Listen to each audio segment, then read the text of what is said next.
ભરૂચમાં 14માં ગરીબ કલ્યાણ મેળો યોજાયો હતો। લાભાર્થીઓને 101 કરોડના સાધન સહાયનું વિતરણ કરવામાં આવ્યું હતું। રાજ્ય સરકાર દ્વારા ભરૂચ જિલ્લા કક્ષાના 14માં ગરીબ કલ્યાણ મેળાનું ભરૂચ શહેરના જાડેશ્વર વિસ્તારમાં આવેલા સ્વામિનારાયણ મંદિર ખાતે આયોજન કરવામાં આવ્યું હતું, જેમાં રાજ્ય કક્ષાના મંત્રી કુંવરજીભાઈ હળપતિ વિશેષ ઉપસ્થિત રહ્યા હતા। ભરૂચમાં ગરીબ કલ્યાણ મેળો યોજાયો હતો। ભરૂચ જિલ્લા કક્ષાના ગરીબ કલ્યાણ મેળાનું આયોજન કરવામાં આવ્યું હતું। રાજ્ય કક્ષાના મંત્રી કુંવરજીભાઈ હળપતિ ઉપસ્થિત રહ્યા હતા। 101 કરોડની સાધન સહાયનું વિતરણ કરવામાં આવ્યું હતું। આગેવાનોની ઉપસ્થિતિ રહી હતી। રાજ્ય સરકાર દ્વારા ભરૂચ જિલ્લા કક્ષાના 14માં ગરીબ કલ્યાણ મેળાનું ભરૂચ જિલ્લાના જાડેશ્વર વિસ્તારમાં આવેલા સ્વામિનારાયણ મંદિર ખાતે આયોજન કરવામાં આવ્યું હતું, જેમાં રાજ્ય કક્ષાના મંત્રી કુંવરજીભાઈ વિશેષ ઉપસ્થિત રહ્યા હતા। ગુજરાત સરકાર દ્વારા ગરીબ નિવારણ કાર્યક્રમમાં અંતર્ગત ભરૂચ જિલ્લાનો ગરીબ કલ્યાણ મેળો ભરૂચના જાડેશ્વર વિસ્તારમાં આવેલા સ્વામિનારાયણ મંદિર ખાતે યોજાયો હતો। ભરૂચ જિલ્લાના લાભાર્થીઓને જુદા જુદા 15 જેટલા વિભાગોના ₹101 કરોડના ચેક તથા સાધન સહાયનું વિતરણ કરવામાં આવ્યું હતું, જેમાં વ્યક્તિલક્ષી લાભ આપતી રાજ્ય સરકારની મહત્વની યોજનાઓ પૈકી માનવ ગરિમા યોજના તેમજ માનવ કલ્યાણ યોજના, પ્રધાનમંત્રી જન આયુષ્ય કાર્ડ તેમજ સમાજ સુરક્ષા યોજના,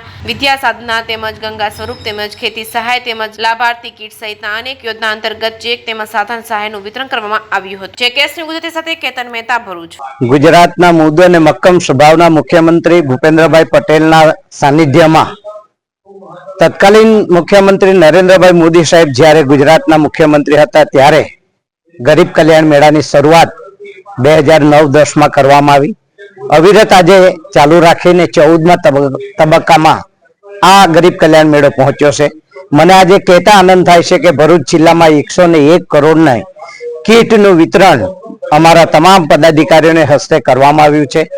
ગરીબ કલ્યાણ મેળાથી જે છેવાડાનો માનવી લાભાર્થીથી વંચિત રહેતો હતો એવા લાભાર્થીને ચોક્કસપણે લાભ મળે અને એની સાથે સાથે ચોખ્ખાઈ રાખવામાં આવે। ચોખ્ખાઈનો મતલબ છે કે વચેટિયા કોઈ ન હોય, એવા વચેટિયાને દૂર કરવાનું કામ પણ દેશના વડાપ્રધાન નરેન્દ્રભાઈ મોદી સાહેબે કર્યું છે અને આજે ભૂપેન્દ્રભાઈ પટેલ પણ એ જ રસ્તે ચાલી રહ્યા હોય અને હું ચોક્કસપણે કહી શકું છું કે ગરીબ કલ્યાણ મેળાથી લોકોનું જીવન ધોરણ ઊંચું આવશે।